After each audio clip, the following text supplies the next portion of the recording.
HSC 2024 নিয়ে যমুনা টেলিভিশনের একটা প্রতিবেদন তোমাদের সামনে তুলে ধরছি। কিছু কথা এতটা ভালো লেগেছে এবং এখানে কিছু শিক্ষাবিদও যুক্ত ছিল, তারাও কিছু পরামর্শ দিয়েছে।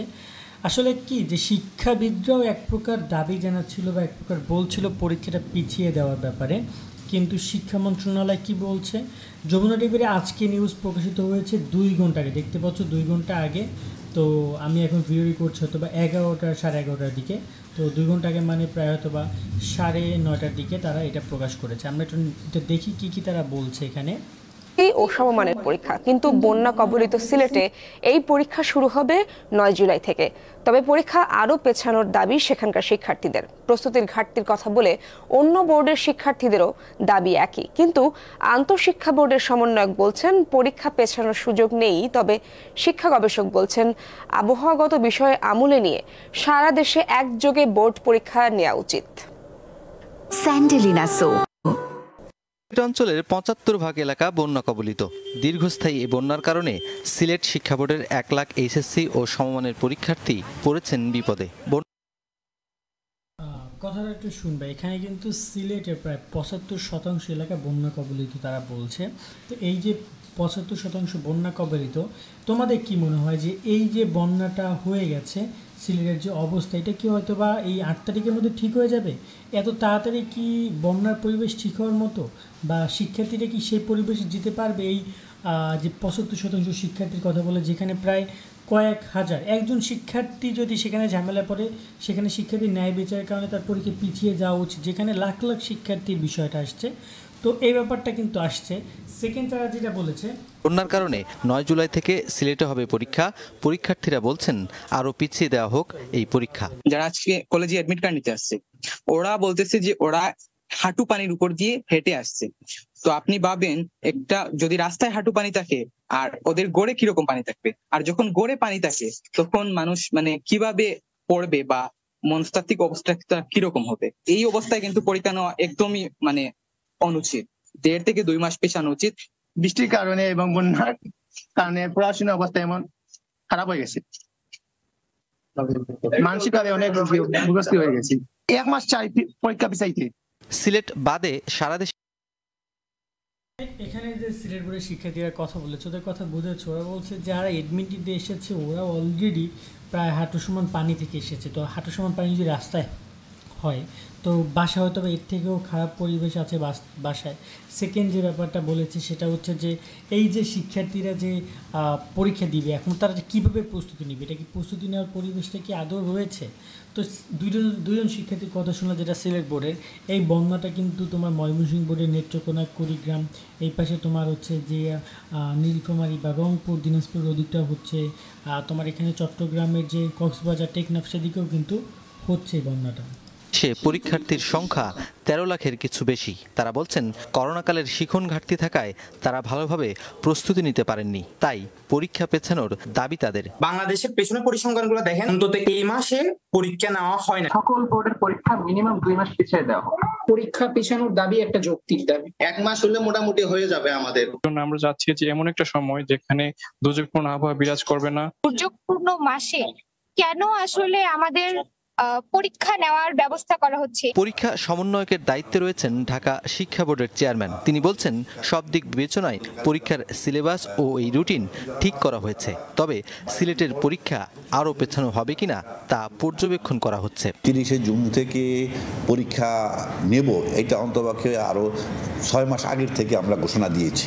প্রস্তুতির কোনো ঘাটতি নেই। আমি আশা করি যে আগামী 30শে জুন থেকে যে আমাদের পরীক্ষাটি অনুষ্ঠিত হতে যাচ্ছে, সেটাতে আমাদের পরীক্ষার্থীরা সুন্দরভাবে অংশগ্রহণ করতে পারবে। বন্যা পরিস্থিতি আস্তে আস্তে উন্নত।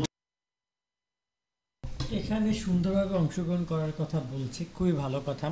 সুন্দরভাবে কীভাবে অংশগ্রহণ করবে, আমার জাস্ট প্রশ্ন এটা, যে এখানে কেউ পরীক্ষা শুরু হচ্ছে, কারো শুরু হচ্ছে না। এর মধ্যে সিলেট বোর্ডে আরও বন্যা, এখানে পরীক্ষা সিলেট বোর্ডে আরও পিছাতে পারে, কিন্তু তারা সে ব্যাপারে সিদ্ধান্ত নেবে পরে, পর্যবেক্ষণ করবে। তো এই যদি আরও যদি পিছিয়ে যায়, আমার কথাটা একটু বুঝো, যে এখানে যদি ধরো না তোমাদের যে রুটিনে কি বলেছে যে 30 তারিখ থেকে পরীক্ষা শুরু, সবার 30 তারিখ থেকে হচ্ছে, সিলেট বোর্ডের হবে 9 তারিখ থেকে। যদি বন্যাটা আরও সিলেটে বাড়ে, তো বন্যাটা হয়তো পিছিয়ে 19 তারিখ থেকে পরীক্ষা শুরু হতে পারে, ধরো না সাপোজ। আরও 18 দিন সময় দিল বা 9 দিন সময় দিল, মিলে 18 তারিখ থেকে পরীক্ষা শুরু হলো। তার মানে সিলেট বোর্ডের শিক্ষার্থীরা প্রায় তোমার বলছে আধা মাস, মানে যে 15-20 দিন কম সময় পাচ্ছে অ্যাডমিশনে। এই যে 15-20 দিন কম সময় পাচ্ছে সিলেট বোর্ডের শিক্ষার্থীরা, তাদের যে রেজাল্টটা যে কী পরিমাণে খারাপ হবে বিশ্ববিদ্যালয়ে ভর্তির ক্ষেত্রে, তাদের কলেজের এই যে তোমাদের এইচএসসি লেভেলের ক্ষেত্রে, সেটা কিন্তু তারা ভাবছে না।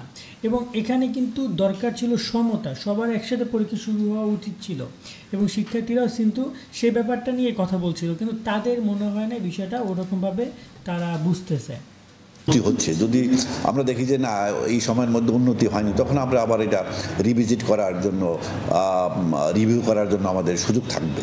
ধাপে ধাপে না নিয়ে প্রয়োজনে পিছিয়ে দিয়ে একযোগে পরীক্ষা নেবার পরামর্শ শিক্ষা গবেষকের। পাবলিক এক্সামগুলো যখন হয়, হ্যাঁ, তো এই ক্যালেন্ডারটা যদি আমরা করে ফেলতে পারতাম যে শীতকালে অথবা ইয়াতে এমন একটা সময় যে সময়ে ন্যাচারাল ডিজাস্টারের সম্ভাবনা কম, সেটা হলে খুব ভালো হতো।